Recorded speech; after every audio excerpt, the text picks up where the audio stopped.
আপনি অনেকবার বহুতবার কোরআন করে ফেলছেন, আপনি তাহলে কোরআন, তাহলে আপনি তো কথা বলবেন কোরআন দিয়ে। আপনি তো কোরআন এ টু জেড বহুবার পড়া হয়েছে। এই যে কুকুর খাওয়া যে কোনোভাবে জায়েজ প্রমাণ হয় না, ঠিক আছে, এটা তো আপনাকে কোরআন থেকে দেখাইতে হবে। এটাকে আপনি দেখাইতে পারবেন? তার মানে এখন যদি কোরআন থেকে যদি দেখাইতে না পারি, তার মানে কি কি কুকুর খাওয়া হালাল? দেখাইতে না পারি না, আপনি কোরআনের অনুসারী। যত আহলে কোরআন আছে বড় বড়, এই আপনাদের আবু সাইদ, আহলে কোরআনদের যারা মানে বড় বড় ইমাম বলা যায় আর কি, বড় বড় নেতা, অনেক পণ্ডিত বিজ্ঞ লোক যারা, তারা সবাই একমত এই ব্যাপারে যে কুকুর খাওয়া জায়েজ। এখন আপনি একজন আহলে কোরআন, যে তাদের থেকেও আরো ঊর্ধ্বে, আপনার কথা শুনে মনে হইলো তাদের থেকে আরো অনেক গবেষক বা অনেক বড় অনেক কিছু আপনি জানেন, কোরআন আপনি বহুবার পড়ছেন। এখন আপনি দাবি করতেছেন যে কোরআনের কোথাও থেকে প্রমাণ হয় না যে কুকুর খাওয়া জায়েজ। এটা আপনি এত বড় একজন আহলে কোরআন হইয়া একটা কথা বলবেন আর সেটা দলিল দিবেন না, এটা কি কেমন হইলো ভাই? আপনি এটা দলিল দিতে হবে তো। আচ্ছা, এখন আমি কি করতে পারি বলেন? আমাকে কি কোরআন থেকে দলিল দিতে হবে? আমি যে কোরআন থেকে মানে যে ইঙ্গিত দিলাম, এটা কি আপনার জন্য যথেষ্ট নয়, তাই তো? কোন ইঙ্গিত ভাই? ইঙ্গিত কেন? আপনি তো ইঙ্গিত মানেন না, আপনি তো কোনো রসুলের ব্যাখ্যা মানেন না, আপনি তো কোনো রসুলের ব্যাখ্যা মানেন না। শোনেন ভাই, শোনেন আমার কথা শোনেন। কে বলছে রাসূলের ব্যাখ্যা মানে না? কে বলছে এটা? আপনি হাদিস মানেন? হ্যাঁ, হাদিস মানি তো। বুখারী শরীফ মানেন? তিরমিজি, আবু দাউদ, মুসলিম, নাসাই এগুলা মানেন? বুখারী, তিরমিজি রাসূলের হাদিস? আচ্ছা, তাহলে হাদিস কোনটা? হাদিস তো আমি কোরআন থেকে পাই। আল্লাহু নাযালা কোরআনই হলো ভাই। ভাই আপনি আশ্চর্য কথা বলছেন। রাসূলের ব্যাখ্যা না, রাসূলের ব্যাখ্যা আছে। আমার কথা একটু শুনেন, আমার কথা একটু শুনেন। কোরআন তো আছেই। কোরআন একটা জিনিস স্পষ্ট, একটা আছে কিতাব পান্ডুলিপি, এর হাদিস বলতে আমি কোরআন বুঝাই নাই। হাদিস কোরআনের বাইরে না, দাঁড়ান। কোরআনের যে আল্লাহ 17টা জায়গায় কোরআনকে আল্লাহ হাদিস বললে, এটা কোথায় নেবেন আপনি? আচ্ছা, হাদিস বলছে, তাহলে আমি ধরে নিলাম যে হাদিসটাই কোরআন, কোরআনটাই হাদিস। এটা কি আপনি বুঝাইতে চান? না, আল্লাহ যে কোরআনের 17টা জায়গায় আল্লাহ কোরআনকে, আমার কথাটা বুঝেন নাই ভাই, আমার কথাটা বুঝেন নাই আপনি আমি বলছি হাদিস, আপনি বলছেন যে কোরআনই হাদিস, মানে তার মানে কোরআন এবং হাদিস একই জিনিস। এটা কি বুঝাইতে চান নাকি? জি, ওটাই।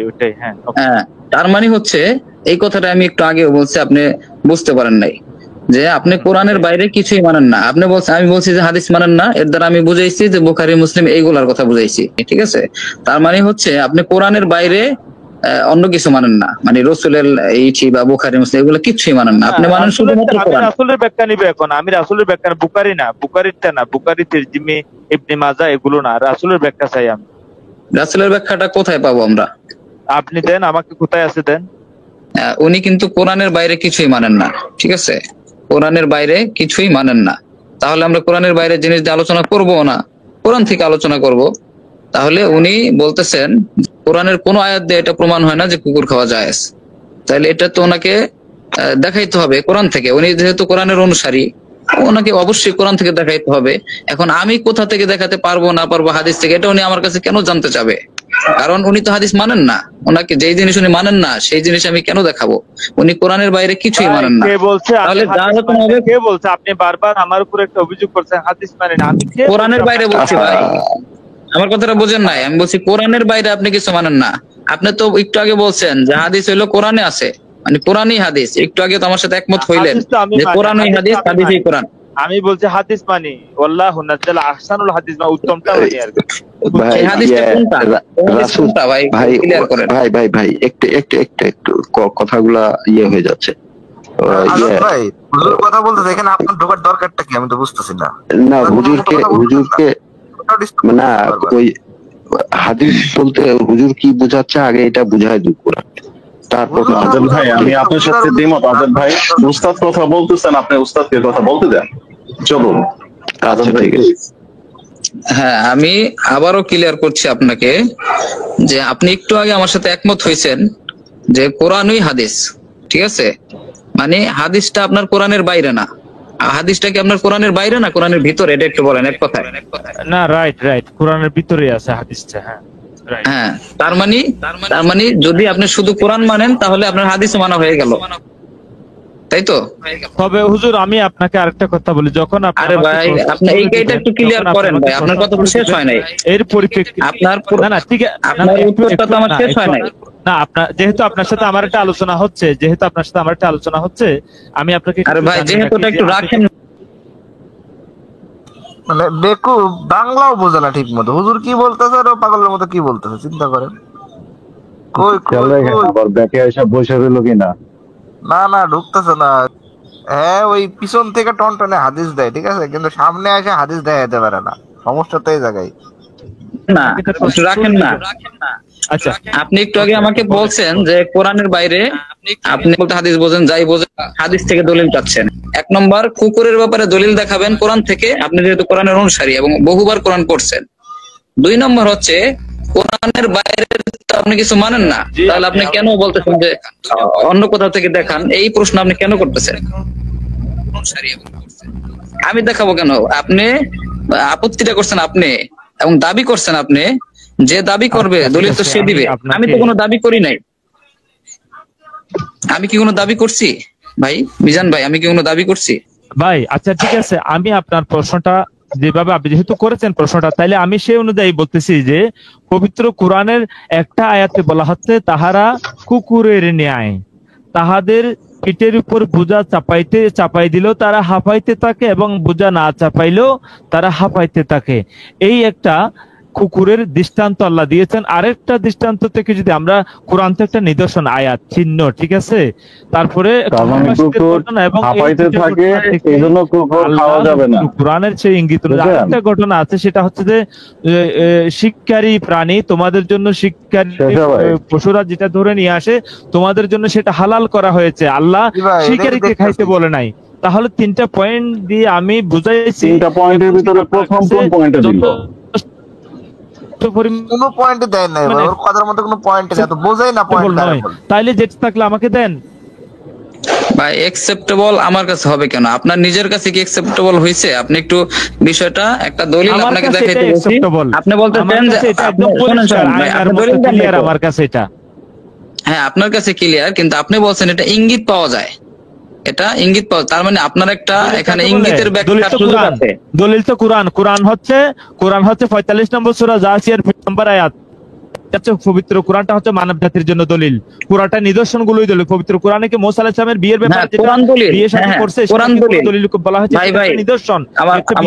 আমার পয়েন্টটা বোঝেন ভাই, আমার পয়েন্টটা বোঝেন। আপনার কাছে কোরআন দলিল, কোন ইঙ্গিত তো দলিল না। আপনি যদি ইঙ্গিতের ব্যাখ্যা করেন, ইঙ্গিত দলিল আমার কাছে, কোরআনের মধ্যে কোরআনের জি। আচ্ছা কিভাবে ইঙ্গিত হইলো ভাই? আল্লাহ বলেন কান হাযাল কুরআন আন ইফতারা মিন দুনিল্লাহি ওয়ালাকিন তাসদিকাল্লাযী বাইনা ইয়াদাইহি তাফসীলাল কিতাবি। আল্লাহ কোরআন জি আপনি পড়েন 10 নম্বর। ভাই আচ্ছা আপনার কথা আমি বুঝতে পারছি। আল্লাহ তাআলা তো কোরআন পড়েন, হ্যাঁ আল্লাহ তাআলা কোরআনকে স্পষ্টভাবে সুস্পষ্টভাবে ব্যাখ্যা করেছেন। এটা আপনাদের দাবি যে সুস্পষ্ট ব্যাখ্যা করেছেন। আল্লাহ কোরআনে সবকিছু সবিস্তারিতভাবে বলে দিয়েছেন। হ্যাঁ আল্লাহ বলেছেন, আমি তো বলিনি, আল্লাহ বলছে। হ্যাঁ আল্লাহই বলেছেন যে সুন্দরভাবে বুঝিয়ে বর্ণনা করেছেন। এরকম স্পষ্ট বাণী থাকতে আপনার কেন এই যে বুঝার দরকার হইলো কেন? মানে এইটা থেকে আসহাবে কাহাফের ঘটনা থেকে এবং অমুক ঘটনা থেকে আমার এবং কুকুর পাঠাইলে সে কুকুর শিকার করে আনবে, সেই কুকুরকে তো খাইতে বলে নাই। আরে ভাই যেই কুকুর পাঠাবে শিকার করতে, সেটাকে যদি খাইয়ে ফেলে তাহলে শিকার করবে কিভাবে? এটা মানে উদ্ভট কথা বলতেছেন আপনি। মানে একটা কুকুরকে পাঠাবে, আপনি পরিষ্কার ভাবে বোঝেন, একটা কুকুরকে শিকারের জন্য পাঠাবে, তো সেই কুকুরটাকে যদি খাইয়ে ফেলায় তাহলে শিকারের জন্য পাঠাবে কিভাবে? উদ্ভট না, শিকারের জন্য পাঠাবে কিভাবে? আমি 3টা রেফারেন্স দিয়েছি। আচ্ছা আপনার 3টা রেফারেন্স আপনার কাছে পরিষ্কার নয়? আপনার কোন রেফারেন্সে এটা প্রমাণ হয় না যে কুকুর খাওয়া হারাম? এটা আপনার কোন রেফারেন্স থেকে প্রমাণ হয় না। কোরআন কি স্বয়ং সম্পূর্ণ নয় বলতেছেন আপনি? কোরআন কি স্বয়ং সম্পূর্ণ নয় বলতেছেন? শুনেন, স্বয়ং সম্পূর্ণ আমরা বলতেছি কোরআনের ব্যাখ্যার জন্য হাদিস লাগবে। আপনি বলতেছেন হাদিস বলতে রাসূলের হাদিস, যেগুলো আর কি আমরা যেটা বলি রাসূলের বাণী। কিন্তু আপনি শুনেন ভাই, রাসূলের ব্যাখ্যাটা আমি এমন কোন ব্যাখ্যা মানবো না যেটা রাসূলের বক্তব্যের বাহিরে। রাসূলের ব্যাখ্যাটা দেন, বসে আছি আমি। আচ্ছা আমার কথা শেষ করতে দেন। এখন আমরা চলি কি, আমরা মানে হাদিস এবং কোরআন দুইটার সমন্বয়ে কিন্তু আপনার কাছে কোনো ব্যাখ্যারও দরকার নাই, কোনো মানে ইঙ্গিতেরও দরকার নাই, কোনো কিছু দরকার নাই, এবং বোঝারও দরকার নাই যে এটা দিয়ে এটা বুঝে আসে, ওইটা দিয়ে 3টা আয়াত মিলায় বুঝে আসে, এরকম কোনো কিছুরও দরকার নাই। কিন্তু সেখানে একটা কুকুর পাঠাইলো শিকার করার জন্য, তো শিকার করে আনছে। এখন এই কুকুরটারে কেন পাঠাইলো বা এই কুকুর পাঠাইছে এটা তো খাইতে বলে নাই, এটা দ্বারা বোঝা যায় যে এটা আপনি কি এটা নিজের ব্যাখ্যা না ভাই? এটা না না, আমি কোনো ব্যাখ্যা এটা কোরআনের কথা আছে। মিজান ভাই, আপনার এই আয়াতটা কত নম্বর সূরার কত নম্বর আয়াত এটা একটু বলেন, আমি নিয়ে আসি। যে শিকারের পাঠায়া শিকার ধরে আনতে বলছে, নিজে খাইতে বলছে, খাইতে বলে না, এটা কোন আয়াতের কত নম্বর আয়াত? খাড়ার না, উপরে ওখানে খাইতে বলে না, শিকারী প্রাণীরা তোমাদের জন্য যেটা শিকার করে নিয়ে আসে সেটা তোমরা ভক্ষণ করো। আমি পাইছি না পাই না এটা নিয়ে বলে দলিল, এটা ডিবেট করতেছে হুজুরের সাথে, আমি পাইছি আমি পাই নাই কিনা যেটা জিজ্ঞাসা। আয়াতটা বের করেন, দর্শকরাই দেখবে। এটা আপনি 5 নম্বর সূরা মাইদার, আপনি 5 নম্বর সূরা মাইদার 4 নম্বর আয়াতটা একটু দেখতে পারেন, সেখানে সম্ভবত আছে। কুকুর শিকার করে আনলে খাওয়া যাবে, কুকুরের কথা কই আছে এই জায়গাতে? আমি বলেছি কুকুরের নাম তো শিকারী প্রাণী, শিকারী পশুরা তোমাদের জন্য যেটা ধরে আনে সেটা তোমাদের জন্য হালাল করা হয়েছে, যেটার উপর তোমরা আল্লাহর নাম উচ্চারণ করেছো, সেটা বলেছি ভাই। তারপর দ্বিতীয় আরেকটা বিষয় হচ্ছে, এই কুকুর আমরা জানি শিকারী প্রাণী। এই শিকারী প্রাণীরা যেমন অনেক সময় আমরা দেখি কুকুরকে লেলিয়ে দেয় একটা শিকার ধরার জন্য, সেটা ধরে নিয়ে আসা মালিকের কাছে নিয়ে এসে সামনে দেয়, আবার সেটার উপর ওই ব্যক্তি আল্লাহর নাম উচ্চারণ করে খায়, এটাও আমরা দেখেছি, তাই না? তো কুকুর শিকারী প্রাণী যেহেতু এটাকে খাওয়া যায় না। জি হুজুর বলেন এবার। কুকুর খাওয়া হারাম, এটা কোথায় আছে? হালাল করা হয়েছে খাদ্য হিসেবে, 4th পর্যন্ত তোমাদের জন্য হালাল করা হয়েছে। কুকুরও তো 4th পর্যন্ত। এই তো সুন্দর একটা দলিল দিচ্ছেন ভাই। গবাদি পশু কুকুর, কুকুর কি গবাদি পশু? কি পশু ভাই এটা? কুকুর আরেকটা প্রাণী। কুকুর কিন্তু মাংস খায়। আল্লাহ বলতেছে অন্য প্রাণীর মাংস খাওয়া হিংস্র প্রাণী খাইতে নিষেধ করছে। আমি সেই উদাহরণ দেই না, কারণ এটা আপনি আমাকে কৌতূহল আপনি গ্রহণ করতে পারেন, যার কারণে আমি উদাহরণ দেই না এটা। আচ্ছা, অন্য প্রাণী কি মাছ কি অন্য প্রাণী খায় কিনা এটা বলেন তো। দাঁড়ান, আপনি অন্য প্রাণীর কথা বলছেন, অন্য প্রাণী বলতে কি বোঝায়? মাছ, একটা মাছ কি অন্য মাছকে খায় কিনা? এটা তাদেরই খাদ্য, ওইটা তাদের খাদ্য, সাগর থেকে না না, এটা পারতেছেন না। একটা যদি আরেকটাকে খাইয়া ফেললে যদি না খাওয়া মানে হারাম হয়ে যায়, তাহলে একটা মাছকে অন্য মাছকে খায় কিনা? তাহলে আপনার দলিল অনুযায়ী তো মাছ খাওয়া যাবে না। এটা তো ওদের। এখন কথা হচ্ছে, একটা কুকুর যদি আবার আরেকটা কুকুরকে শিকার করে নিয়ে আসে, ওইটা আপনি খাইতে পারবেন তো নাকি? কুকুর স্পেসিফিক ভাই আপনি আলোচনা জড়িয়েন না। আমি হুজুর দেখেন, ইয়া ভাই শোনেন, আপনি একটা কথা শোনেন, আপনি একটা জিনিস আরেকটা জিনিস বুঝা নিতেছেন, এটা আপনার ভুল না। এটা বলেন না, এটা আপনি শেষ করেন। না না, এটা শেষ করেন। আপনি বলতেছেন শিকারী প্রাণী, শোনেন। যাব না। আচ্ছা, আমি শেষ করি, দর্শকরা দেখতেছে। আপনি যে দাবিটা করেছেন যে কোরআন থেকে কোথাও থেকে প্রমাণ হয় না যে কুকুর খাওয়া যায়, আর এটা দলিল কি দিচ্ছেন যে কুকুরকে পাঠানো হয়েছে শিকারি করে আনার পর এটা খাওয়া যাবে। এখানে একটা শিকারকে প্রেরণ করা হইলো, সেটা শিকার করে আনলো, ওইটা খাওয়ার কথা বলা হইলো। কিন্তু এই যে এই কুকুরটা খাওয়া যাবে নাকি যাবে না, এটা কিছুই বলা হয়নি এখানে। আপনি এটা দিয়া কিভাবে বুঝলেন যে এই কুকুরটা খাওয়া যাবে না? এই দলিলটা আমাকে দেন। ওই মিজান পলায় গেল নাকি?